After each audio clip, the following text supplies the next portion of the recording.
ಏನಿವತ್ತೊಂದಷ್ಟು 4 study ಮಾಡೋದನ್ನ, ಒಂದಷ್ಟು website open ಮಾಡೋದನ್ನ, ಒಂದು ನೋಡೋದನ್ನ, ಇಂಟರ್ನೆಟ್ ಹಾಕೋದನ್ನ ದುಡ್ಡು ಪ್ರಾಫಿಟ್ ಮಾಡೋಣ. ದಿಢೀರ್ ದುಡ್ಡು ಮಾಡುವಂಥ ಅನೇಕ ಸ್ಕೀಮ್ಸ್ಗಳೇನಿದೆ ಅದಕ್ಕೆ ಹೋಗಬೇಡಿ.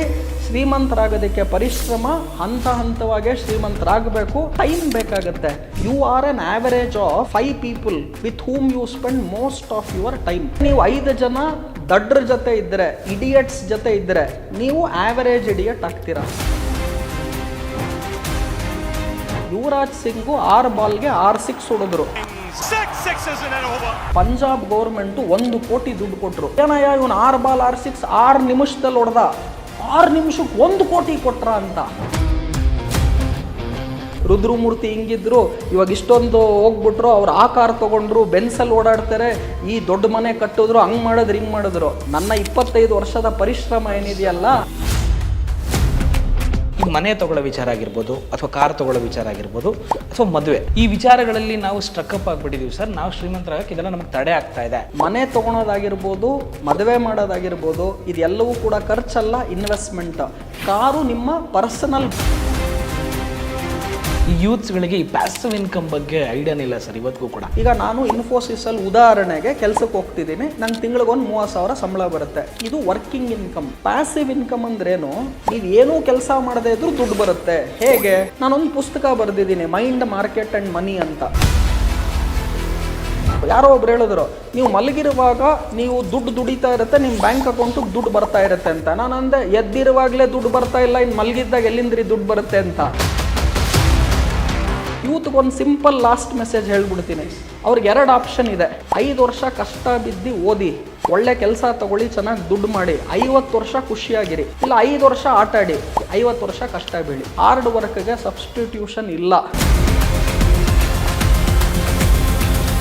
ಫುಲ್ಲು ಟ್ರೆಂಡಿಂಗ್ ಆಗೋಯ್ತು ಆ ಶೇರ್ ಮಾರ್ಕೆಟು, ಹೆಂಗೆ ದುಡ್ಡು ಮಾಡಿದ್ರು ಅದನ್ನೆಲ್ಲ. ಅದನ್ನು ನೋಡಿ ಒಂದಷ್ಟು ಜನ ಯೂತ್ಸ್ ಏನು ಅನ್ಕೊಂಡಿದ್ದಾರೆ ಇವತ್ತು ಅಂದರೆ, ಎಷ್ಟು ಸುಲಭ ಇವತ್ತು, ಏನು ಇವತ್ತೊಂದಷ್ಟು 4 ಸ್ಟಡಿ ಮಾಡೋದನ್ನ, ಒಂದಷ್ಟು ವೆಬ್ಸೈಟ್ ಓಪನ್ ಮಾಡೋದನ್ನ, ಒಂದು ನೋಡೋದನ್ನ, ಇಂಟರ್ನೆಟ್ ಹಾಕೋದನ್ನ ದುಡ್ಡು ಪ್ರಾಫಿಟ್ ಮಾಡೋಣ.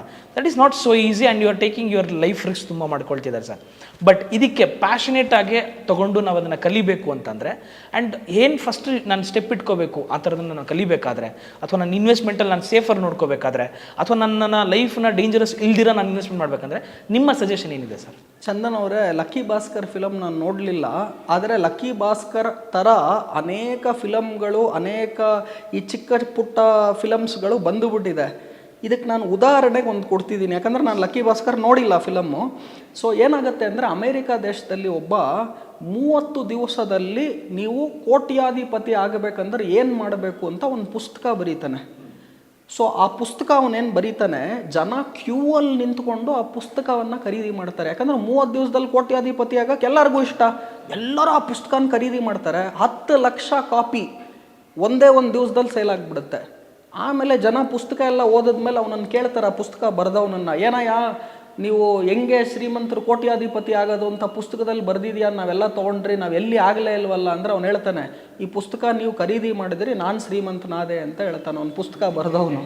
ಸೊ ಲಕ್ಕಿ ಭಾಸ್ಕರ್ ಬಗ್ಗೆ ನನಗೆ ಗೊತ್ತಿಲ್ಲ. ಸಿನಿಮಾ ಮಾಡಿದವರಂತೂ ಖಂಡಿತವಾಗ್ಲೂ ಶ್ರೀಮಂತರಾಗಿರ್ತಾರೆ. ಯಾಕಂದ್ರೆ ಆ ಥರ ಈಸಿಯಾಗಿ ದುಡ್ಡು ಮಾಡ್ಬೋದು ಅಂತ ನೋಡೋರು ಅನೇಕ ಜನ ಇದ್ದಾರೆ. ಸೊ ಅವ್ರು ನೋಡೋರು ಕಾಸು ಕೊಟ್ಟಿರ್ತಾರೆ ಫಿಲಮ್ಗೆ. ಸೊ ನಾನು ನಿಮಗೇನು ಹೇಳ್ತೀನಿ, ಇವತ್ತು ಯೂಟ್ಯೂಬಲ್ಲಾಗಿರ್ಬೋದು ಅಥವಾ ಚಾನಲ್ಗಳ ಟಿ ವಿಲಲ್ಲಾಗಿರ್ಬೋದು ಅನೇಕ ಕಾರ್ಯಕ್ರಮಗಳು ಬರ್ತಾ ಇದೆ. ಒಳ್ಳೆ ಕಾರ್ಯಕ್ರಮಗಳು ಲಕ್ಷದಲ್ಲಿ 1 ಬರ್ತಾ ಇದೆ. ಜನ ಇವತ್ತು ಒಳ್ಳೆ ಕಾರ್ಯಕ್ರಮ ನೋಡ್ತಾರೋ ನೋಡಲ್ವೋ, ಆ ಕೆಟ್ಟ ಕಾರ್ಯಕ್ರಮಗಳನ್ನು ನೋಡೋದು ನಿಲ್ಲಿಸಿದ್ರೆ ಈ ಮೈಂಡ್ ಫ್ರೆಶ್ ಆಗುತ್ತೆ, ಪಾಸಿಟಿವ್ ಆಗುತ್ತೆ. ನಾನು ಯಾವಾಗಲೂ ಹೇಳ್ತೀನಿ, ಜಿಮ್ ರಾನ್ ಒಂದು ಕಡೆ ಹೇಳ್ತಾರೆ, you are an average of 5 people with whom you spend most of your time. ಅಂದರೆ ನೀವೇನು ಚಂದನ್ ಅಂತ ನಾನು ಹೇಳ್ತೀನಿ, ನೀವು 5 ಜನ ಹೈಯೆಸ್ಟ್ ಯಾರ ಜೊತೆ ಟೈಮ್ ಸ್ಪೆಂಡ್ ಮಾಡ್ತೀರಾ ಅಂತ ನನಗೆ ಹೇಳಿ ಅಂತ ಹೇಳ್ತಾರೆ. ಈಗ ನೀವೇನಾನ 5 ಜನ ಹೈಯೆಸ್ಟ್ ನೀವು ಯಾರ ಜೊತೆ ದಿನ ಟೈಮ್ ಸ್ಪೆಂಡ್ ಮಾಡ್ತೀರಾ, ಅವ್ರ 5 ಜನದಲ್ಲಿ 1 ನಾರಾಯಣ್ ಮೂರ್ತಿ, 2 ಮುಖೇಶ್ ಅಂಬಾನಿ, 3 ಬಿಲ್ ಗೇಟ್ಸ್, 4 ನರೇಂದ್ರ ಮೋದಿ, 5 ರುದ್ರಮೂರ್ತಿ. ನೀವೇನು ಅಂದರೆ ಆವರೇಜ್ ಆಫ್ ದೀಸ್ 5 ಪೀಪಲ್. ಯಾಕೆ ಅಂದರೆ ನೀವು ಇವ್ರು 5 ಜನದ ಹತ್ರ ಮಾತಾಡ್ತಿದ್ದಾಗ ಅವ್ರು ದಿನ ಏನು ಮಾತಾಡ್ತಾರೆ ಅಂದರೆ, ಓಕೆ ನಾವು ಜೀವನದಲ್ಲಿ ಹೇಗೆ ಮೇಲೆ ಬರಬೇಕು, ಸಕ್ಸಸ್ ನಮ್ಗೆ ಹೇಗೆ ಸಿಗುತ್ತೆ, ನಾವು ಬಿಸ್ನೆಸ್ ಹೇಗೆ ಮಾಡಬೇಕು, ಅವ್ರ ಥಿಂಕಿಂಗ್ ಈ ಥರ ಇರುತ್ತೆ. ನೀವು ಅವ್ರ ಜೊತೆ ಇದ್ದರೆ ನೀವು ಹಂಗೆ ಆಗ್ತೀರಾ. ಅದೇ ನೀವು 5 ಜನ ದಡ್ರ ಜೊತೆ ಇದ್ದರೆ, ಇಡಿಯಟ್ಸ್ ಜೊತೆ ಇದ್ದರೆ, ನೀವು ಆ್ಯಾವರೇಜ್ ಇಡಿಯಟ್ ಆಗ್ತೀರಾ. ಈ ರಾಜ್ಕುಮಾರ್ದು ಒಂದು ಫಿಲಮ್ ನೋಡ್ಬೇಕು, ಡಬಲ್ ಆ್ಯಕ್ಟಿಂಗಲ್ಲಿ ಅವ್ರು ಒಂದು ಕಡೆ ಮೇಸ್ಟ್ರಾಗಿರ್ತಾರೆ, ಇನ್ನೊಂದು ಕಡೆ ಅವ್ರ ಕಳ್ಳನ ಜೊತೆ ಸೇರ್ಕೊಂಡು ಒಂದು ಗ್ರೂಪಲ್ಲಿ ಇರ್ತಾರೆ. Double acting film. ಆ ಫಿಲಮ್ ಮರ್ತು ಬಿಟ್ಟಿದ್ದೀನಿ ನಾನು. ಈ ಕಳ್ಳನ ಜೊತೆ ಸೇರಿರೋರು ಚಿಕ್ಕ ಮಗುವಿಂದ ಏನಾಗ್ತಾನೆ ಅಂದರೆ ಅವನು ಒಬ್ಬ ಕಳ್ಳ ಆಗ್ತಾನೆ. ಈ ಯಾರು ಮೇಸ್ಟ್ರಾಗಿ ಒಳ್ಳೆಯವ್ರ ಸಂಘ ಮಾಡಿರ್ತಾರೋ ಅವ್ರು ಒಳ್ಳೆಯ ಟೀಚರ್ ಆಗ್ತಾರೆ. ಸೊ ಇಲ್ಲಿ ನೀವು ಯಾರ ಸಂಘ ಮಾಡ್ತೀರೋ ಅನ್ನೋದು ಇಂಪಾರ್ಟೆಂಟು. ಸೊ ಹಾಗಾಗಿ ನಾನು ಏನು ಹೇಳ್ತೀನಿ, ಸೊ ಈ ಯೂತ್ಸ್ ಎಸ್ಪೆಷಲಿ ನಾವು ಈ ದಿಢೀರ್ ಶ್ರೀಮಂತರಾಗ್ಬಿಡ್ತೀವಿ. ಇದು ಯಾವುದೋ ಫಿಲಮ್ ನೋಡಿದೆ, ಇದು ಯಾವುದೋ ಬುಕ್ ಹೇಳಿದ್ನಲ್ಲ ಅಮೇರಿಕಾ ದೇಶದಲ್ಲಿ 1 ಕೋಟಿಯನ್ನು 1 ದಿವಸದಲ್ಲಿ ಹೇಗೆ ಮಾಡೋದು ಅಂತ. ಆ ಬುಕ್ ಬರ್ದವ್ನು ಶ್ರೀಮಂತ ಆಗ್ಬಿಟ್ಟ 1 ದಿವಸದಲ್ಲಿ, ಓದ್ದವ್ರು ಯಾರೂ ಆಗಲಿಲ್ಲ. ಸೊ ಹಾಗಾಗಿ ಈ ಥರ ಮೋಸ ಹೋಗದೆ ನೋಡಿ, ಫಿಲಮನ್ನು ಎಂಟರ್ಟೈನ್ಮೆಂಟಿಗೆ ನೋಡಿ. ಅದನ್ನು ನಿಜ ಆಗುತ್ತೆ ಆಗಲ್ಲ ಅನ್ನೋದು ಬೇರೆ, ಅದಕ್ಕೆ ಪರಿಶ್ರಮ ಬೇಕು. ನಾನೇನು ಹೇಳಿದೆ ಸ್ಟಾರ್ಟಿಂಗಲ್ಲಿ, ಮಳೆ ಕೊಡೋದು ದೇವ್ರಿಚ್ಛೆ, ಜೋರಾಗಿ ಮಳೆ ಬರುತ್ತೆ, ಬೀಜ ನೆಡೋದು ನಿಮ್ಮ ಕೆಲಸ. ನಾನು ಬೀಜನೇ ಹಾಕಲ್ಲ, ಮಳೆ ಬರ್ತಾ ಇದೆ, ನನಗೆ ಗಿಡ ಬೆಳೀತಾ ಇಲ್ಲ ಅಂದರೆ ಬರೀ ಮಳೆ ಬಂದರೆ ಗಿಡ ಬೆಳೆಯಲ್ಲ. ಸೊ ಹಾಗಾಗಿ ಪರಿಶ್ರಮವನ್ನು ತುಂಬ ಇಂಪಾರ್ಟೆಂಟ್ ಆಗುತ್ತೆ. ದಿಢೀರ್ ದುಡ್ಡು ಮಾಡುವಂಥ ಅನೇಕ ಸ್ಕೀಮ್ಸ್ಗಳೇನಿದೆ ಅದಕ್ಕೆ ಹೋಗಬೇಡಿ. ಶ್ರೀಮಂತರಾಗೋದಕ್ಕೆ ಪರಿಶ್ರಮ, ಹಂತ ಹಂತವಾಗೇ ಶ್ರೀಮಂತರಾಗಬೇಕು. ಟೈಮ್ ಬೇಕಾಗುತ್ತೆ. ಯಾವುದೇ ಪ್ರೊಫೆಷನ್, ನೀವು ಶೇರ್ ಮಾರ್ಕೆಟು ದುಡ್ಡು ಮಾಡೋದು ಮರ್ತು ಬಿಡಿ. ಈಗ ಇವತ್ತು ಚಂದನ್ ಒಂದು ಚಾನೆಲ್ ಮಾಡ್ತಾ ಇದ್ದೀರಾ, ಇವಾಗ ಬೇರೆಯವ್ರು ಏನು ಹೇಳ್ತಾರೆ, ಅಯ್ಯೋ ಇವ್ರಿಗೆ ಎಷ್ಟೋ ಲಕ್ಷ ಜನ ಯೂಟ್ಯೂಬ್ ಫಾಲೋಯರ್ ಇದ್ದಾರೆ, ಇವ್ರು ಇದರಿಂದ ಇಷ್ಟು ದುಡ್ಡು ಮಾಡ್ತಾರೆ. ಇಷ್ಟು ದಿವಸದ ಪರಿಶ್ರಮ ಏನಿದೆ ಅನ್ನೋದು ನಿಮಗೆ ಗೊತ್ತಿರುತ್ತೆ. ಮಾತಾಡೋರು ಮಾತಾಡ್ತಾರೆ. ಈಗ ಮೊನ್ನೆ ಯಾರೋ ಹೇಳಿದ್ರು, ಯುವರಾಜ್ ಸಿಂಗು 6 ಬಾಲ್ಗೆ 6 ಸಿಕ್ಸ್ ಹೊಡೆದ್ರು, ಪಂಜಾಬ್ ಗೌರ್ಮೆಂಟು 1 ಕೋಟಿ ದುಡ್ಡು ಕೊಟ್ಟರು. ಸೊ ಅವ್ರು ಹೇಳಿದ್ರು, ಏನಯ್ಯ ಇವನು 6 ಬಾಲ್ 6 ಸಿಕ್ಸ್ 6 ನಿಮಿಷದಲ್ಲಿ ಹೊಡೆದ, 6 ನಿಮಿಷಕ್ಕೆ 1 ಕೋಟಿ ಕೊಟ್ರ ಅಂತ. 6 ನಿಮಿಷಕ್ಕಲ್ಲ 1 ಕೋಟಿ ಕೊಟ್ಟಿದ್ದು. ಅವ್ರು 6 ಬಾಲ್ 6 ಸಿಕ್ಸನ್ನು 6 ನಿಮಿಷದಲ್ಲಿ ಹೊಡೆಯೋದಕ್ಕೆ 16 ವರ್ಷ ಪ್ರಾಕ್ಟೀಸ್ ಮಾಡಿದ್ರು. ಆ 16 ವರ್ಷದ ಪ್ರಾಕ್ಟೀಸಿನ ಪರಿಶ್ರಮದಿಂದ 6 ಬಾಲ್ಗೆ 6 ಸಿಕ್ಸ್ ಹೊಡೆದ್ರು. ಅದಕ್ಕೆ 1 ಕೋಟಿ ಬಂತು. 1 ಕೋಟಿ 6 ಬಾಲ್ 6 ಸಿಕ್ಸ್ 6 ನಿಮಿಷಕ್ಕೆ ಹೊಡೆದಿದ್ದಕ್ಕೆಲ್ಲ ಬಂದಿರೋದು 16 ವರ್ಷದ ಪರಿಶ್ರಮಕ್ಕೆ ಬಂದಿರೋದು. ಸೊ ಅದೇ ಥರ ಇವತ್ತು ಏನು ಚಂದನ್ ಕೂತ್ಕೊಂಡು ಕಾರ್ಯಕ್ರಮ ಮಾಡಿದ್ರು, ಇಷ್ಟೊಂದು ಯೂಟ್ಯೂಬ್ ಫಾಲೋಯರ್ ಆದರು, ರುದ್ರಮೂರ್ತಿ ಹಿಂಗಿದ್ರು, ಇವಾಗ ಇಷ್ಟೊಂದು ಹೋಗ್ಬಿಟ್ರು, ಅವ್ರು ಆ ಕಾರ್ ತೊಗೊಂಡ್ರು, ಬೆನ್ಸಲ್ಲಿ ಓಡಾಡ್ತಾರೆ, ಈ ದೊಡ್ಡ ಮನೆ ಕಟ್ಟಿದ್ರು, ಹಂಗೆ ಮಾಡಿದ್ರು ಹಿಂಗೆ ಮಾಡಿದ್ರು. ನನ್ನ 25 ವರ್ಷದ ಪರಿಶ್ರಮ ಏನಿದೆಯಲ್ಲ, ಅದು ನನಗೆ ಆಗಿರ್ಬೋದು, ಚಂದನ್ಗೆ ಆಗಿರ್ಬೋದು, ಮುಖೇಶ್ ಅಂಬಾನಿಗೆ ಆಗಿರ್ಬೋದು, ಯುವರಾಜ್ ಸಿಂಗ್ಗೆ ಆಗಿರ್ಬೋದು, ನರೇಂದ್ರ ಮೋದಿಗೂ ಆಗಿರ್ಬೋದು. ಇವತ್ತು ನೀವು ಬರೀ ರಿಸಲ್ಟ್ ನೋಡ್ತಿದ್ದೀರಾ, ಆ ರಿಸಲ್ಟ್ ಹಿಂದೆ ಇರುವಂಥ ಪರಿಶ್ರಮವನ್ನು ಕೂಡ ನೋಡಿ. ಯೂತ್ ಯಾವಾಗ ಇದನ್ನು ಮಾಡ್ತೀರಾ, ಇದೇ ಪ್ರೋಗ್ರಾಮ್ ಇವತ್ತು ನಾವೇನು ಮಾತಾಡ್ತಿದ್ದೀವಿ ಒಂದು 500 ಸಲ ನೋಡಬೇಕು. ಇವತ್ತು ಇದೇ ವಿಡಿಯೋನ ತಿರ್ಗಾ ಅದು ಇದು ಆಯಿತು, ಕಳತನ ಆಯಿತು, ಇಲ್ಲಿ ಹಿಂಗಾಯಿತು ಹಂಗಾಯಿತು ಅಂತ ನೋಡಿಕೊಂಡು ನಿಮ್ಮ ಮೈಂಡನ್ನು ನೆಗೆಟಿವ್ ಮಾಡ್ಕೊಳೋ ಬದಲು, ನಾನು ಇಷ್ಟೊಂದು ಹೇಳಿರೋದ್ರಲ್ಲಿ ಒಂದು ಅಂಶ ಯಾರೋ ಒಬ್ಬ ವ್ಯಕ್ತಿನ ಚೇಂಜ್ ಮಾಡಿದ್ರೆ ನಮ್ಮ ಪರಿಶ್ರಮ ಖಂಡಿತ ದೇವ್ರ ಪ್ರತಿಫಲ ಕೊಟ್ಟ ಅಂತ ನನಗನ್ಸುತ್ತೆ. ಈ ಮನೆ ತಗೊಳ್ಳೋ ವಿಚಾರ ಆಗಿರ್ಬೋದು, ಅಥವಾ ಕಾರ್ ತಗೊಳ್ಳೋ ವಿಚಾರ ಆಗಿರ್ಬೋದು, ಅಥವಾ ಮದುವೆ, ಈ ವಿಚಾರಗಳಲ್ಲಿ ನಾವು ಸ್ಟ್ರಕ್ಅಪ್ ಆಗಿಬಿಟ್ಟಿದ್ದೀವಿ ಸರ್. ನಾವು ಶ್ರೀಮಂತರಾಗಕ್ಕೆ ಇದೆಲ್ಲ ನಮಗೆ ತಡೆ ಆಗ್ತಾ ಇದೆ. ಇದರಿಂದ ನಾವು ಅದನ್ನು ಬೇರೆ ಯಾವ ಥರ ಪ್ಲ್ಯಾನಿಂಗ್ ಮಾಡಿಕೊಂಡ್ರೆ ನಮ್ಮ ಶ್ರೀಮಂತರಿಗೆ ತಡೆ ಆಗೋದಕ್ಕೆ ಸ್ಟಾಪ್ ಮಾಡ್ಬೋದು. ಅಥವಾ ಈಗ ಮನೇನ ಯಾವ ರೀತಿಯಾಗಿ ನಾನು ಪರ್ಚೇಸಿಂಗಲ್ಲಿ ಆ ಥರ ಅದರಲ್ಲಿ ಎಷ್ಟು ಡೆಪಾಸಿಟ್ ಮಾಡಿದ್ರೆ ಬೆಸ್ಟು, ಅಥವಾ ಈ ಕಾರ್ ವಿಚಾರವಾಗಿ ಕೆಲವರು ಅಂತಾರೆ ಅದು ಅಸೆಟ್ ಆಗಲ್ಲ, ಅದು ನಿಮ್ಗೆ ಲಕ್ಸುರಿ ಆಗುತ್ತೆ ಅಂತಾರೆ. ಇನ್ನು ಕೆಲವರು ಮದುವೆ ನಿಮ್ಮ ಆಡಂಬರ ಅಷ್ಟೇ, ಅದಕ್ಕೆಲ್ಲ ಯಾಕೆ ಖರ್ಚು ಮಾಡ್ತೀರ ಅಂತ ಒಬ್ಬೊಬ್ಬರು ಒಂದೊಂದು ಥಾಟಲ್ಲಿ ಇರ್ತಾರೆ. ಇದಕ್ಕೆ ನಿಮ್ಮ ರಿಯಾಕ್ಷನ್? ನೋಡಿ, ಮೊದಲನೇದಾಗಿ ನಾನು ಹೇಳ್ತೀನಿ, ಕಾರ್ ತೊಗೊಳೋದು it is a depreciating asset. Correct sir. Car ತೊಗೊಳೋದು ಹೂಡಿಕೆ ಅಲ್ಲ. ಕಾರ್ ಯಾಕೆ ತೊಗೊಳ್ತೀರಾ ಅಂದರೆ ನಿಮಗೊಂದು ಖುಷಿ, ನಾನು ಅದರಲ್ಲಿ ಓಡಾಡಬೇಕು, ನನ್ನ ತಂದೆ ತಾಯಿ ನನ್ನ ಹೆಂಡತಿ ಮಕ್ಕಳನ್ನ ಕರ್ಕೊಂಡೋಗ್ಬೇಕು, ನನಗೆ ಖುಷಿ ಕೊಡುತ್ತೆ. ಅದು ಅಸೆಟ್ ಅಲ್ಲ, ಇನ್ವೆಸ್ಟ್ಮೆಂಟ್ ಅಲ್ಲ. ಕಾರ್ ತೊಗೊಳೋದು it is for your personal happiness ಅಷ್ಟೇ. ಈಗ ಮನೆ ತೊಗೊಳೋದು ಹೇಳಿದ್ರಿ, ಮದುವೆ ಆಗೋದ್ರ ಬಗ್ಗೆ ಹೇಳಿದ್ರಿ. ನಾನು ಯಾವಾಗಲೂ ಹೇಳ್ತೀನಿ, ನಿಮ್ಮ ಸಕ್ಸಸ್ ಏನಿದೆ 90% ಆ ಸಕ್ಸಸ್ಸು ನಿಮ್ಮ ಫ್ಯಾಮಿಲಿಗೆ ಕೊಡಿ, ನಿಮ್ಮದು ಬರೀ 10%. ಮನೇಲಿ ನಿಮಗೆ ಒಳ್ಳೆ ಹೆಂಡತಿ ಇಲ್ಲ, ಮನೇಲಿ ನಿಮಗೆ ನೆಮ್ಮದಿ ಇಲ್ಲ, ಒಳ್ಳೆ ತಂದೆ ತಾಯಿ ನಿಮಗೆ ಉತ್ತೇಜನ ಕೊಡೋರಂಥವ್ರು ಇಲ್ಲ, ಒಳ್ಳೆ ಅಣ್ಣ ತಮ್ಮಂದಿರು ಇಲ್ಲ ಅಂದರೆ ನೀವೆಲ್ಲಿಂದ ಸಕ್ಸಸ್ಫುಲ್ ಆಗ್ತೀರಾ? ಸೊ ಹಾಗಾಗಿ ಒಂದು ಮದುವೆ, ಒಂದು ಫ್ಯಾಮಿಲಿ, ಇದೆಲ್ಲ ಏನಿದೆ ಅದು ಖರ್ಚಲ್ಲ, ಅದು ಇನ್ವೆಸ್ಟ್ಮೆಂಟ್. ಸೊ ಮದುವೆ ಮಾಡೋದು ಖರ್ಚಲ್ಲ, ಅದು ಹೂಡಿಕೆ ಅಂತ ನಾನು ಹೇಳ್ತೀನಿ. ಎಲ್ಲದನ್ನು ರಿಟರ್ನ್ ಆ್ಯಂಗಲಿಂದನೇ ನೋಡಬೇಡಿ. ಈಗ ನಾನು ಇವತ್ತು ಈ ಕಾರ್ಯಕ್ರಮ ಮಾಡ್ತಿದ್ದೀನಿ, ನನಗೆ ಇದರಿಂದ ಏನು ರಿಟರ್ನ್ ಬರುತ್ತೆ, ನನಗೆಷ್ಟು ದುಡ್ಡು ಮಾಡ್ತೀನಿ, ಇದೇ ಟೈಮ್ ನಾನು ಬೇರೆ ಏನೋ ಮಾಡಿತ್ತು ಅಂದರೆ ನಾನು ಎಷ್ಟೋ ಲಕ್ಷ ಗಳಿಸ್ಬಿಡ್ತಿದ್ದೆ, ಕೋಟಿ ಗಳಿಸ್ಬಿಡ್ತಿದ್ದೆ, ಈ ಥಿಂಕಿಂಗನ್ನು ಬಿಡಬೇಕು. ಈ ಕಾರ್ಯಕ್ರಮದ ಮುಖಾಂತರ ನನಗೇನು 10-15 ವರ್ಷದಿಂದ ಸಿಗಲಿಲ್ಲ ಆ ನಾಲೆಡ್ಜ್ ಇವತ್ತು ಸಿಗ್ತಿದೆ ಅಂದರೆ ಅಲ್ಲಿ ಯಾರೋ ಈ ಕಾರ್ಯಕ್ರಮ ನೋಡಿ ರುದ್ರಮೂರ್ತಿಗೆ ಅವ್ರ ಫ್ಯಾಮಿಲಿಗೆ, ಚಂದನ್ಗೆ ಮತ್ತು ಬಾಸ್ವಾಲ ಟಿವಿಗೆ ಚೆನ್ನಾಗಾಗಲಿ ಅಂತ ಹಾರೈಕೆ ಮಾಡ್ತಾರಲ್ಲ, ಅಷ್ಟು ಸಾಕು. ನನಗೆ ಮೊನ್ನೆ ನಮ್ಮ ಶಿವಲಿಂಗಯ್ಯ ಅಂತ ಒಬ್ಬರು ಚಾರ್ಟೆಡ್ ಅಕೌಂಟೆಂಟ್ ಇದ್ದಾರೆ, 90 ವರ್ಷ ಅವ್ರಿಗೆ ತಿಂಗಳಿಗೆ 2 ಕೋಟಿ ಬಾಡಿಗೆ ಬರುತ್ತೆ ಎವ್ರಿ ಮಂತ್. 2 crores. 90 years ಅವರು ಚಾರ್ಟೆಡ್ ಅಕೌಂಟೆಂಟ್. ಅವರು ಹೈಸ್ಕೂಲನ್ನು ಸಿದ್ಧಗಂಗೆ ತುಮಕೂರಲ್ಲಿ ಮಾಡ್ತಾರೆ. ಅವರ ಎಜುಕೇಷನ್ಗೆ ಶಿವಕುಮಾರ್ ದೊಡ್ಡ ಸ್ವಾಮಿಗಳು ಅಷ್ಟು ಅವರಿಗೆ ಉತ್ತೇಜನ ಕೊಟ್ಟು ನೀನು CA ಮಾಡಲೇಬೇಕು ಅಂತ ಅಷ್ಟು ಹೆಲ್ಪ್ ಮಾಡ್ತಾರೆ. ಇವತ್ತಿಗೂ ಕೂಡ 90 ವರ್ಷದಲ್ಲಿ ಅವರು ನೆನೆಸ್ತಾರೆ. ಆಮೇಲೆ ಇವತ್ತು ನಾನು ಈ ಮನೆ ಗೃಹಪ್ರವೇಶ ಎಲ್ಲ ಮಾಡಿದಾಗ ಶಿವಲಿಂಗಯ್ಯ ಅವರು ಬಂದಿದ್ದರು. ನಾನು ಕೇಳಿದೆ ಅವ್ರಿಗೆ, ನೀವಿಷ್ಟೆಲ್ಲ ಇದು ಮಾಡ್ತೀರಾ, ಎಲ್ಲ ಇದೆ. ಆಮೇಲೆ ಅವರು ಯಾವಾಗಲೂ ಕೂಡ 24/7 ಯಾವಾಗಲೂ ಕೂಡ 3 piece ಸೂಟು ಬ್ಲೇಸರು ಟೈ ಹಾಕ್ಕೊಂಡಿರ್ತಾರೆ. 90 ವರ್ಷ ಏನು ಆಫೀಸ್ ಇಲ್ಲ, ಕೆಲಸ ಇಲ್ಲ, ಏನಕ್ಕೆ ಬ್ಲೇಸರ್ ಟೈ ಹಾಕಿರ್ತಾರೆ? ಅವರ ಒಳಗಡೆ ಆ ಫೀಲಿಂಗ್ ಬೇಕು ಅವ್ರಿಗೆ. ನಾನು ಯಾರೋ ಜನ ಬಂದರು ಅಂತ ಬ್ಲೇಸರ್ ಟೈ ಹಾಕೋಣದಲ್ಲ, ನನಗೋಸ್ಕರ ಒಳಗಡೆ ಬರುವ ಫೀಲಿಂಗ್ಗೋಸ್ಕರ ನಾನು ಇರ್ತೀನಿ. ಫೇಸ್ಬುಕ್ಕು ಇನ್ಸ್ಟಾಗ್ರಾಮಲ್ಲಿ ಮಾತ್ರ ನಾನು ಚೆನ್ನಾಗಿ ಕಾಣೋ ಥರ ತೋರಿಸೋದಲ್ಲ. ನೀವು ಜೀವನದಲ್ಲಿ ಫೇಸ್ಬುಕ್ ಇನ್ಸ್ಟಾಗ್ರಾಮ್ ಹೊರತುಪಡಿಸಿನೂ ಕೂಡ can you be the same real person, ಅದು ಇಂಪಾರ್ಟೆಂಟು. ನಂಗೆ ಶಿವಲಿಂಗಯ್ಯ ಅವರು ಒಂದು ಮಾತು ಹೇಳಿದ್ರು. ನನಗೆ ಯಾರೋ ಎಲ್ಲ ತೋರಿಸುವಾಗ ಹೇಳಿದ್ರು, ಏನಾಯಿತು ಇವ್ರ ತಂದೆ ತಾಯಿ ರುದ್ರಮೂರ್ತಿ ತಂದೆ ತಾಯಿ ಏನೂ ಮಾಡಲಿಲ್ಲ, ರುದ್ರಮೂರ್ತಿ ಕೋಟ್ಯಾಂತರ ರೂಪಾಯಿ ಇಷ್ಟೊಂದು ಗಳಿಸಿದ್ರು ಎಲ್ಲ ಹೇಳಿದ್ರು ಅಂತ. ಶಿವಲಿಂಗಯ್ಯ ಅವರೊಂದು ಮಾತು ಹೇಳಿದ್ರು, ರುದ್ರಮೂರ್ತಿ ತಂದೆ ತಾಯಿ ಏನೂ ಮಾಡದೇ ಇರ್ಬೋದು, ಆದರೆ ಅವ್ರಿಗೆ ಚೆನ್ನಾಗಿ ಆಶೀರ್ವಾದ ಮಾಡಿದ್ದಾರೆ, ಅಷ್ಟು ಸಾಕು ರುದ್ರಮೂರ್ತಿಗೆ ಅಂದರು. ಈ ಶಿವಲಿಂಗಯ್ಯ ಅವ್ರ ಮಾತು ಮತ್ತು ಅವ್ರಿಗೆ ಯಾಕೆ ಕ್ರೆಡಿಟ್ ಕೊಟ್ಟು ಅವ್ರ ಬಗ್ಗೆ ಹೇಳ್ತಿದ್ದೀನಿ ಅಂದರೆ, ಇದು ನಾನು ಹೇಳಿದ ಮಾತಲ್ಲ. ಅವ್ರೇನು ಹೇಳಿದ್ರು ಗೊತ್ತಾ, ನಿಮ್ಮ ತಂದೆ ತಾಯಿ ಕೊಟ್ಟಿರುವ ಆಶೀರ್ವಾದ ಏನಿದೆಯಲ್ಲ ಅದು ಸಾಕು, ಇನ್ನೇನು ಬೇಡ ರುದ್ರಮೂರ್ತಿಗೆ ಅಂದರು. ನಾನು ಯಾಕೆ ಇದನ್ನು ಹೇಳಿದೆ, ತಂದೆ ತಾಯಿ ಅಷ್ಟು ಇಂಪಾರ್ಟೆಂಟು ಪ್ರತಿಯೊಬ್ಬರ ಜೀವನದಲ್ಲಿ, ಫ್ಯಾಮಿಲಿ ಅಷ್ಟೇ ಇಂಪಾರ್ಟೆಂಟು. ಯಾವಾಗ ಇದನ್ನು ನಾವು ತಿಳ್ಕೊಂಡು ಅದನ್ನು ಹೂಡಿಕೆ ರೂಪದಲ್ಲಿ ಅವ್ರು ಕೊಟ್ಟಿರುವ ಆಶೀರ್ವಾದವೇ ದೊಡ್ಡ ಅಸೆಟ್ ಅಂತ ನಾವೇನು ಹೇಳ್ತೀವಲ್ಲ, ಅದಿದ್ದರೆ ಬೇರೆ ಕೋಟ್ಯಾಂತರ ರೂಪಾಯಿ ದುಡ್ಕೋಬೋದು. ಸೊ ಈ ಮೆಸೇಜ್ ನಮ್ಮ ಯೂತ್ಗೆ ನಿಮ್ಮ ಚಾನೆಲ್ ಮುಖಾಂತರ ತಲುಪ್ತಿದೆ. ಯಾವಾಗ ಯೂತ್ ಇದನ್ನು ತಿಳ್ಕೊಳ್ತಾರೆ, ತಂದೆ ತಾಯಿ ಮತ್ತು ಫ್ಯಾಮಿಲಿ ಇಂಪಾರ್ಟೆಂಟು, ಅವರ ಸಪೋರ್ಟ್ ಸ್ಟ್ರೆಂತ್ ಇದ್ದರೆ ಎಷ್ಟು ಕೋಟಿಯನ್ನು ನಾವು ಮಾಡ್ಬೋದು.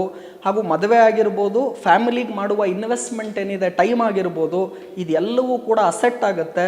ಬೇರೆ ಕಡೆಯಿಂದ ನಿಮ್ಗೇನು ದುಡ್ಡು ಬರಬೇಕು ಬಂದೇ ಬರುತ್ತೆ. ಸೊ ಅದನ್ನು ನಾವು ತಿಳ್ಕೋಬೇಕು. ಮನೆ ತೊಗೊಳೋದಾಗಿರ್ಬೋದು, ಮದುವೆ ಮಾಡೋದಾಗಿರ್ಬೋದು, ಇದೆಲ್ಲವೂ ಕೂಡ ಖರ್ಚಲ್ಲ, ಇನ್ವೆಸ್ಟ್ಮೆಂಟ್. ಕಾರು ನಿಮ್ಮ ಪರ್ಸನಲ್ ಬೆನಿಫಿಟ್ಗೋಸ್ಕರ, ಒಂದು ಸಂತೋಷಕ್ಕೋಸ್ಕರ ತಗೊಳ್ತಿದ್ದೀರಾ, ಇಲ್ಲಿಗೆ ನೀವು ಖಂಡಿತವಾಗ್ಲೂ ಅಸೆಟ್ಟನ್ನು ಕ್ರಿಯೇಟ್ ಮಾಡ್ತಿದ್ದೀರಾ ಅಂತ ಮೈಂಡ್ ಸೆಟ್ಟಲ್ಲಿ ಯೋಚನೆ ಮಾಡಬೇಕು. ಈ ಯೂತ್ಸ್ಗಳಿಗೆ ಈ ಪ್ಯಾಸಿವ್ ಇನ್ಕಮ್ ಬಗ್ಗೆ ಐಡಿಯಾನೇ ಇಲ್ಲ ಸರ್ ಇವತ್ತಿಗೂ ಕೂಡ. ಎಷ್ಟೋ ಜನ ನಾನು ಈ ಕೆಲಸ ಮಾಡಬೇಕಾ, ನಾನು ಆ ಕೆಲಸ ಮಾಡಬೇಕಾ, ಶನಿವಾರ ಭಾನುವಾರ ಆರಾಮಾಗಿರ್ಬೋದಲ್ಲ.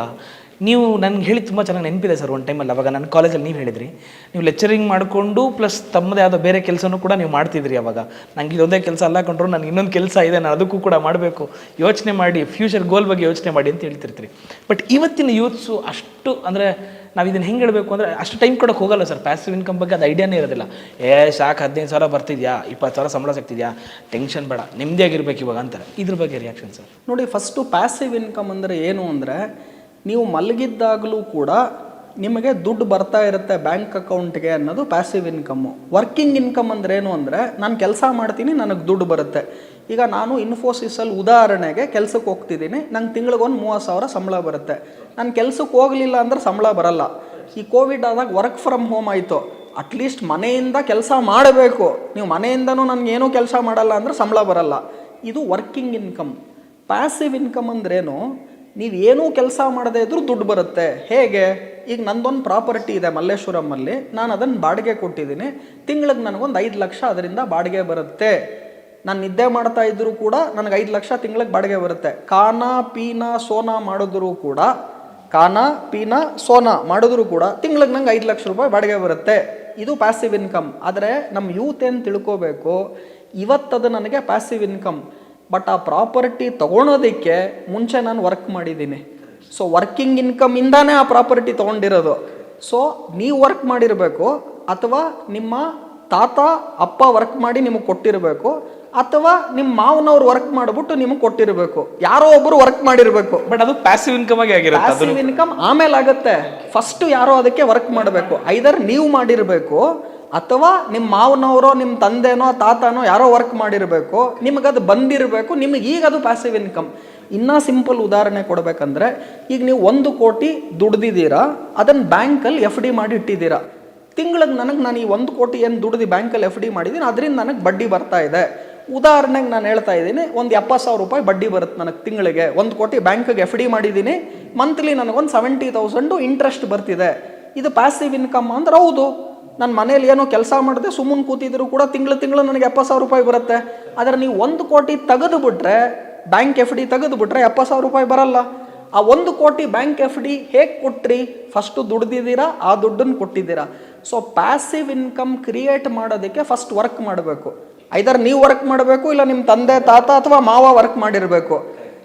ನಾನು ಫಸ್ಟ್ ವರ್ಕ್ ಮಾಡಿದೆ, ನಂತರ ನಾನು ಒಂದು ಪ್ರಾಪರ್ಟಿ ತೊಗೊಂಡೆ, ಇವತ್ತು ಬಾಡಿಗೆ ಫ್ರೀಯಾಗಿ ಬರ್ತಾ ಇದೆ, ಅಥವಾ ನಾನು FD ಮಾಡಿದೆ, ಅದರಿಂದ ನನಗೆ ದುಡ್ಡು ಬರ್ತಿದೆ. ನಾನೊಂದು ಪುಸ್ತಕ ಬರೆದಿದ್ದೀನಿ, ಮೈಂಡ್, ಮಾರ್ಕೆಟ್ ಆ್ಯಂಡ್ ಮನಿ ಅಂತ. ಅಮೆಝಾನ್ ನಂಬರ್ 1 ಬುಕ್ ಸೆಲ್ಲಿಂಗ್ ಇದೆ. ನಾನು ನೀವು ಇವಾಗ ಮಾತಾಡ್ತಾ ಇದ್ದೀವಿ, ಅಲ್ಲಿ ಯಾರೋ ಪುಸ್ತಕ ತೊಗೊಳ್ತಿದ್ದಾರೆ, ನನಗೆ ಅದರಿಂದ ರಾಯಲ್ಟಿ ಇನ್ಕಮ್ ಬರುತ್ತೆ. ಪ್ರತಿ ಪುಸ್ತಕ ಸೇಲ್ ಆದರೆ 20% ನನಗೆ ರಾಯಲ್ಟಿ ಇನ್ಕಮ್ ಬರುತ್ತೆ. ಈಗ ನಾನು ಏನೂ ಮಾಡಲಿಲ್ಲ ಅಂದರೂ 20% ರಾಯಲ್ಟಿ ಇನ್ಕಮ್ ಬರ್ತಿದೆ. ಇದು ಪ್ಯಾಸಿವ್ ಇನ್ಕಮ್ ಅಂದ್ರೆ ಹೌದು. ನನಗೆ ಒನ್ ಟೈಮಲ್ಲಿ ನಗು ಬಂದ್ಬಿಡ್ತು. ಯಾರೋ ಒಬ್ರು ಹೇಳಿದ್ರು, ನೀವು ಮಲಗಿರುವಾಗ ನೀವು ದುಡ್ಡು ದುಡಿತಾ ಇರುತ್ತೆ, ನಿಮ್ಮ ಬ್ಯಾಂಕ್ ಅಕೌಂಟಿಗೆ ದುಡ್ಡು ಬರ್ತಾ ಇರುತ್ತೆ ಅಂತ. ನಾನು ಅಂದೆ, ಎದ್ದಿರುವಾಗಲೇ ದುಡ್ಡು ಬರ್ತಾ ಇಲ್ಲ, ಇನ್ನು ಮಲಗಿದ್ದಾಗ ಎಲ್ಲಿಂದ್ರಿ ದುಡ್ಡು ಬರುತ್ತೆ ಅಂತ. ಏನ್ರಿ ಇದು ಪ್ಯಾಸಿವ್ ಇನ್ಕಮ್ ಅಂತ ನಾನು ಆರ್ಗ್ಯೂ ಮಾಡಿದೆ. ನನಗೆ ಯಾರು ಹೇಳ್ಕೊಡೋರೇ ಇಲ್ಲ. ಪ್ಯಾಸಿವ್ ಇನ್ಕಮ್ ಅಂದ್ರೇನೇ ಗೊತ್ತಿಲ್ಲ ನನಗೆ. ಅವ್ರೇನು ಹೇಳಿದ್ರು, ಮಲಗಿದ್ದಾಗ ದುಡ್ಡು ಬರ್ತಾ ಇದ್ರೆ ಪ್ಯಾಸಿವ್ ಇನ್ಕಮ್ ಅಂದ್ರೆ. ನಾನು ಅಂದೆ, ಎದ್ದಿರುವಾಗೆ ದುಡ್ಡು ಬರ್ತಾ ಇಲ್ಲ, ಇನ್ನು ಮಲಗಿದ್ದಾಗ ಎಲ್ರಿ ಬರ್ತದೆ ಅಂದೆ. ಸೊ ಪ್ಯಾಸಿವ್ ಇನ್ಕಮ್ ಅಂದ್ರೆ ಏನು ಅಂದರೆ, ಫಸ್ಟ್ ವರ್ಕ್ ಮಾಡಿರಬೇಕು. ಆ ದುಡ್ಡನ್ನು ಈ ಥರ ಇನ್ವೆಸ್ಟ್ ಮಾಡಿದ್ರೆ, ನಾನು ಹೇಳಿದೆ ಇವಾಗ 2-3 ಉದಾಹರಣೆ, ಮಂತ್ಲಿ ನಿಮಗೆ ದುಡ್ಡು ಬರ್ತಾ ಇರುತ್ತೆ. ಬಟ್ ಪ್ಯಾಸಿವ್ ಇನ್ಕಮ್ ಬರೋದಕ್ಕೂ ಫಸ್ಟ್ ವರ್ಕ್ ಮಾಡಬೇಕು ಅನ್ನೋದು ಹೇಳ್ತಿದ್ದೀನಿ. ಹಾರ್ಡ್ ವರ್ಕ್ಗೆ ಸಬ್ಸ್ಟಿಟ್ಯೂಷನ್ ಇಲ್ಲ. ಸೊ ಯಾರಿಗೆ ಸಕ್ಸಸ್ ಬೇಕು ಅಂತಿದೆ, ಫಸ್ಟು ನೀವು ತಿಳ್ಕೋಬೇಕು, ನೀವು ಇದೆಲ್ಲ ಮಾಡ್ತಿರೋದು ನಿಮಗೋಸ್ಕರ, ನಿಮ್ಮ ಫ್ಯಾಮಿಲಿಗೋಸ್ಕರ. ಇವತ್ತು ನಿಮಗೇನು ಹ್ಯಾಪಿನೆಸ್ ಇದೆ ಅದಕ್ಕೆ ನೀವು ವರ್ಕ್ ಮಾಡಬೇಕು. ಯೂತ್ಗೊಂದು ಸಿಂಪಲ್ ಲಾಸ್ಟ್ ಮೆಸೇಜ್ ಹೇಳ್ಬಿಡ್ತೀನಿ. ಅವ್ರಿಗೆ 2 ಆಪ್ಷನ್ ಇದೆ. 5 ವರ್ಷ ಕಷ್ಟ ಬಿದ್ದು ಓದಿ, ಒಳ್ಳೆ ಕೆಲಸ ತಗೊಳ್ಳಿ, ಚೆನ್ನಾಗಿ ದುಡ್ಡು ಮಾಡಿ, 50 ವರ್ಷ ಖುಷಿಯಾಗಿರಿ. ಇಲ್ಲ 5 ವರ್ಷ ಆಟ ಆಡಿ, 50 ವರ್ಷ ಕಷ್ಟ ಬೀಳಿ. 2 ಒಳ್ಳೆ ಚಾಯ್ಸು. ನಿಮ್ಗೆ ಯಾವುದು ಬೇಕು ನೀವೇ ಆಯಿಸ್ಕೊಳ್ಳಿ. 5 ವರ್ಷ ನಾನು ಕಷ್ಟ ಬಿದ್ದು ಓದಿ, ಒಳ್ಳೆ ವ್ಯಕ್ತಿಯಾಗಿ, ಒಳ್ಳೆ ಸಂಬಳ ತೊಗೊಂಡು ದುಡ್ದು ಇನ್ನು 50 ವರ್ಷ ಚೆನ್ನಾಗಿರ್ತೀನಿ. ಇಲ್ಲ 5 ವರ್ಷ ಆಟ ಆಡಿ, 50 ವರ್ಷ ಕಷ್ಟ ಬೀಳಿ. ಯಾವ ಚಾಯ್ಸ್ ಬೇಕೋ ನೀವೇ ತಗೊಳ್ಳಿ. ಚಂದನ್ ಅವರೇ, ವೆರಿ ಸಿಂಪಲ್. ನಾನು after I become rich I will change my mindset ಅನ್ನೋದು ತಪ್ಪು. To become rich first you have to change your mindset. ಶ್ರೀಮಂತರಾದ ನಂತರ ನಾನು ನನ್ನ ಆಲೋಚನೆಗಳನ್ನು ಬದಲಾಯಿಸ್ತೀನಿ ಅನ್ನೋದು ಸುಳ್ಳು. ಮೊದಲು ನಿಮ್ಮ ಆಲೋಚನೆಗಳನ್ನು ಬದಲಾಯಿಸ್ರಿ, ಶ್ರೀಮಂತರ ಆಟೋಮೆಟಿಕ್ಕಾಗಿ ಆಗ್ತೀರಾ ಅಂತ ಹೇಳ್ತೀನಿ. ಈ ಕಾರ್ಯಕ್ರಮ ನೋಡಿದವರು ಅವರು ಮಧ್ಯಮ ವರ್ಗದವರು ಅನ್ನೋದು ಫಸ್ಟ್ ಅವ್ರ ತಲೆಯಿಂದ ತೆಗಿಬೇಕು. ಶ್ರೀಮಂತರಾಗ್ತೀನಿ ಅಂತ ಫಸ್ಟು ನಂಬಿಕೆ ನಿಮಗೆ ಬಂದರೆ, ಆಮೇಲೆ ದೇವರಿಗೆ ನಿಮ್ಮ ಮೇಲೆ ನಂಬಿಕೆ ಬರುತ್ತೆ.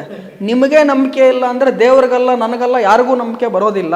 ಸೊ ಈ ಕಾರ್ಯಕ್ರಮದ ಮುಖಾಂತರ ಅವ್ರು ಏನು ನಂಬರ್ 1 ಪಾಯಿಂಟ್ ಕಲ್ತರು ಅನ್ನೋದು ನಮ್ಮ ಆಡಿಯನ್ಸ್ ಕೆಳಗಡೆ ಕಮೆಂಟ್ ಸೆಕ್ಷನಲ್ಲಿ ಬರೀಲಿ. ಅವ್ರಿಗೆ ಏನಾರ ಪ್ರಶ್ನೆ ಇದ್ದರೂ ಅದನ್ನು ಬರೀಲಿ. ಮುಂದಿನ ಎಪಿಸೋಡ್ಗಳಲ್ಲಿ ನಾವು ಅವ್ರಿಗೆ ಉತ್ತರ ಕೊಡೋಣ. ನನಗೆ ಅವರ ಲೈಫ್ ಚೇಂಜ್ ಆಗಬೇಕು, ಅವ್ರಿಗೆ ಸಕ್ಸಸ್ ಸಿಕ್ಕಿದ್ರೆ ಅದೇ ನನ್ನ ಸಕ್ಸಸ್, ನಿಮ್ಮ ಸಕ್ಸಸ್ ಅಂತ ತಿಳ್ಕೊಂಡು ಈ ಕಾರ್ಯಕ್ರಮದಲ್ಲಿ ಅವ್ರ ಕಮೆಂಟ್ಸ್ಗೋಸ್ಕರ ನಾವು ನೋಡೋಣ. ಓಕೆ ವೀಕ್ಷಕರೇ, ಈಗ ಸರ್ ಹೇಳ್ದಂಗೆ ನಿಮ್ಮ ಅಭಿಪ್ರಾಯ ಈ ವಿಡಿಯೋ ನೋಡಿದ ಮೇಲೆ ನಿಮ್ಮ ಅಭಿಪ್ರಾಯವನ್ನು ಕಮೆಂಟ್ ಮೂಲಕ ಹಾಕಿದರೆ ನೆಕ್ಸ್ಟ್ ವಿಡಿಯೋದಲ್ಲಿ ಸರ್ನ ಹಿಡಿದು ನಾನು ಇದೇ ಥರ ಒಂದು ಇಂಟರ್ವ್ಯೂ ಮಾಡಿ ಇದೇ ನಿಮ್ಮ ಕಮೆಂಟನ್ನು ನಾನು ಸರ್ ಹತ್ರ ಪ್ರಶ್ನೆಗೆ ಇಡ್ತೀನಿ. ಸೊ ನೋಡ್ತಾ ಇರಿ, this is Boss Wala Chandan signing off. Bye. Boss Wala. Be the boss.